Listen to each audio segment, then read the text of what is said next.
আমার স্বামী কোনোদিন বুঝতে দেয় নাই যে সে কষ্টে আছে। হেরে যদি জিজ্ঞাসা করতাম তুমি খাইছো, সে কইতো হ আজকে বিরিয়ানি খাইছি। এইখানে তো সবসময় অনেক ভালো ভালো ভালো খাবার খাই। তো এই লেগে আমি খেলে কইতাম যে আমাকে আজকে ওইটা লাগবে, এইটা লাগবে, আজকে এই টাকা লাগবে। এর জন্য একটা চাপ দিতাম যে টাকা পয়সা মনে হয় তাহলে অনেক ইনকাম করে আমাকে দেয় না। সে অন্য কোনো জায়গায় মনে কোনো সম্পর্ক কোনো কিছু এইগুলো মনে করতাম। কিন্তু সে খাইয়া না খাইয়া আছে আমাকে জন্য এত কষ্ট করে, সেইটা কোনোদিন বুঝি নাই। বুঝছি, এখন বুঝছি, কিন্তু তারে যে হারাইয়া ফেলছি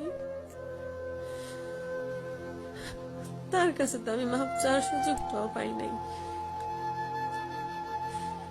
আল্লাহ পাক আমার কোনোদিন মাফ করবে না, এইটাও আমি জানি। তারপরে আমি আল্লাহর কাছে একটা কথা কই, আল্লাহ পাক যদি আমারও হরে যদি ফিরাইয়া দিত, যে কিছুর বিনিময়ে একটা বারের জন্য ফিরাইয়া দিত, আমি কোনোদিন ওরে প্রবাসী জীবনে যাইতে দিতাম না।